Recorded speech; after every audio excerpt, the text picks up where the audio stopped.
जय हिंद स्टूडेंट। देखिए, कुछ स्टूडेंट कह रहे हैं कि करंट अफेयर की सीरीज सर आप क्यों बंद कर दिए। तो कहाँ बंद हो रही है करंट अफेयर की सीरीज? आपको डेली मिल रही है करंट अफेयर की सीरीज।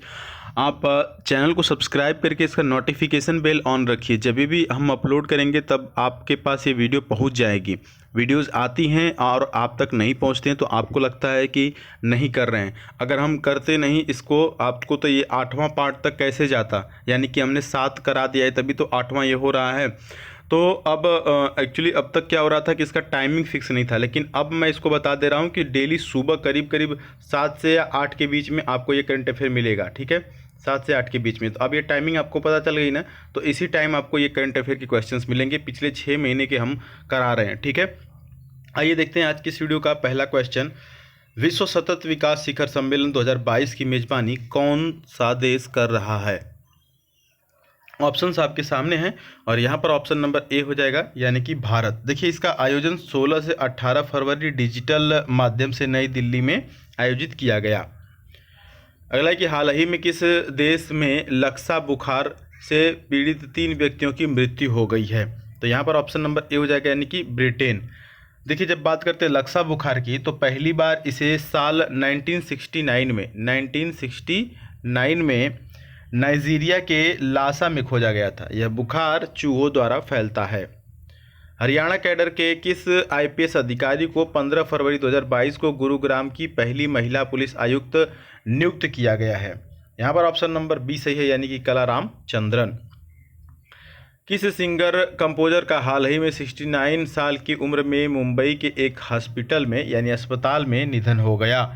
यहाँ पर ऑप्शन नंबर ए है बप्पी लाहिड़ी। देखिए, वे 69 साल के थे। उन्होंने 19 साल की उम्र में ही एज अ संगीत निर्देशक अपने करियर की शुरुआत की थी। अगला क्वेश्चन है कि फ्रैंक वाल्टर स्टीनमीयर को हाल ही में किस देश के राष्ट्रपति के रूप में दूसरे कार्यकाल हेतु चुना गया है? तो यहाँ पर ऑप्शन नंबर क्या हो जाएगा?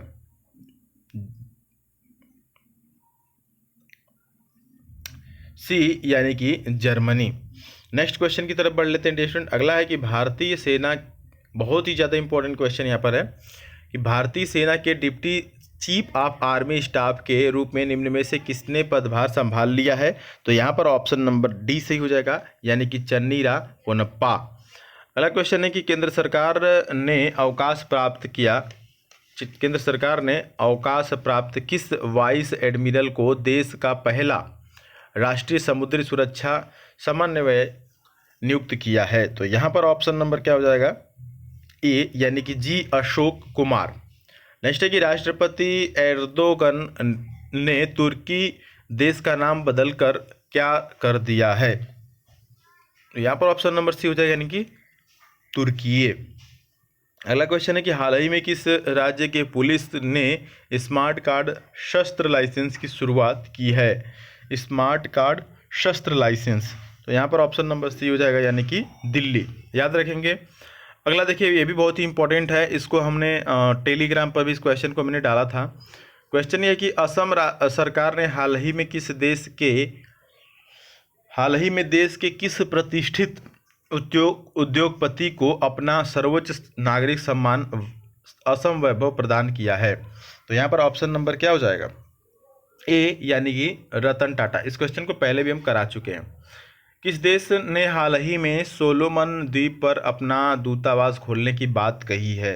तो अमेरिका ने सोलोमन द्वीप पर अपना दूतावास खोलने की बात कही है। अगला है कि महाराष्ट्र सरकार ने कैंसर की रोकथाम के लिए किस योजना को शुरू किया है?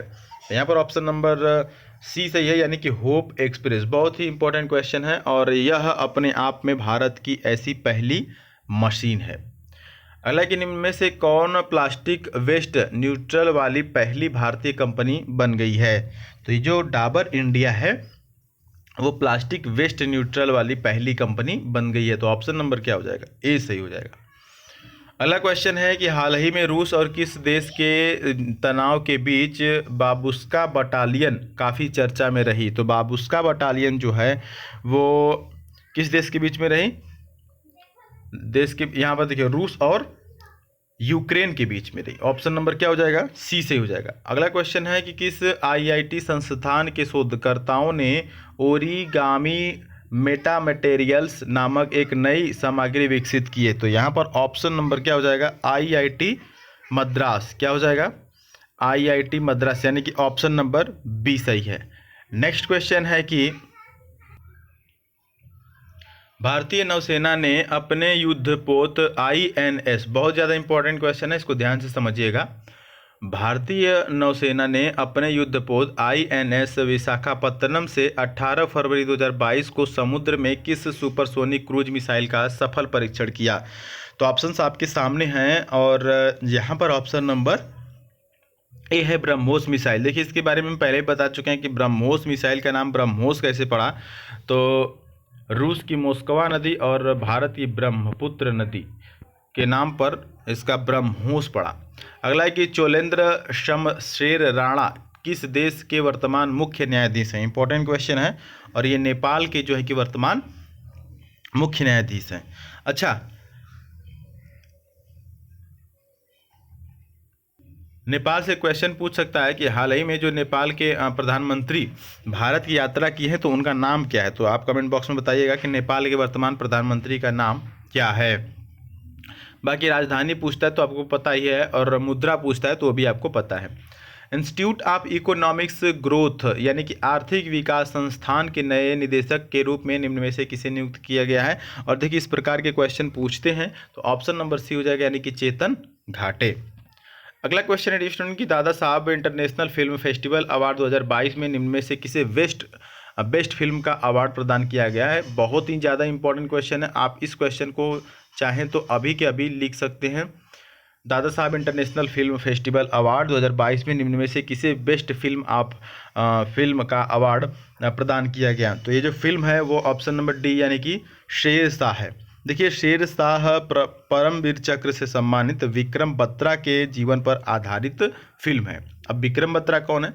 विक्रम बत्रा ने 1999 में कारगिल युद्ध के दौरान पाकिस्तानी घुसपैठियों को क्या किया था, उन्होंने भारतीय क्षेत्र से खदेड़ते हुए राष्ट्र की सेवा में अपने जीवन का बलिदान दिया था।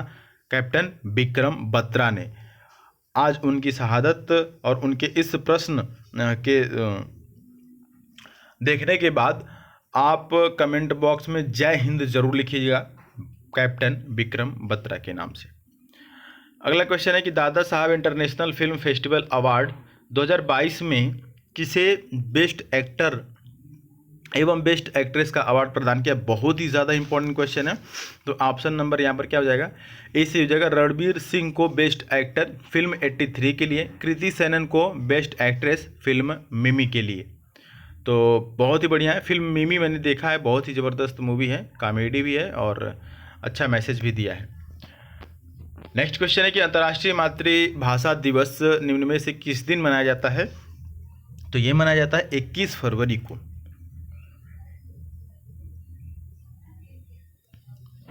अगला कि आंध्र प्रदेश लोक सेवा आयोग का अध्यक्ष निम्न में से किसे नियुक्त किया गया है। तो यहाँ पर ऑप्शन नंबर ए से हो जाएगा, यानी कि गौतम सवांग को।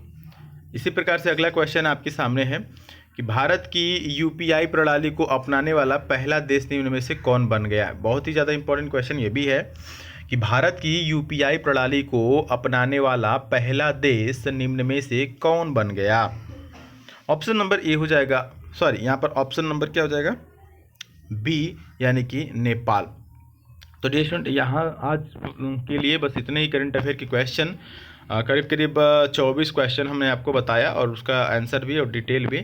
तो आप चाहें तो इसका खुद से आप नोट्स बनाते रहें। बाकी क्विज सॉल्व करने के लिए आप टेलीग्राम पर ज़रूर जुड़ जाएं। आपके कोई भी डाउट हो तो आप कमेंट बॉक्स में पूछ सकते हैं। और देखिए फाइंड द एरर वाली सीरीज़ शुरू कर दी गई है। फाइंड द एरर वाली सीरीज जो कि इंग्लिश में आपको बहुत इम्प्रूव करेगी और आज से ही हो सकता है या कि फिर कल से हम आपको मॉक टेस्ट जो है कि इंग्लिश का शुरू करने वाला हूं और रीजनिंग की भी सेक्शन को शुरू करने वाला हूं। तो बिल्कुल चैनल से जुड़े रहिए, अपने डाउट्स आप लिखते रहिए कमेंट बॉक्स में। जब आपके कमेंट आते हैं तो हम आपके कमेंट पढ़ते रहते हैं और आपके कमेंट पढ़ने से हमें पता चलता है कि आपको किस चीज़ की आवश्यकता है और हमारी कही गई बातें आपको समझ में आती है कि नहीं आती है। अगर समझ में आ रही है तो इस वीडियो को अभी लाइक करें।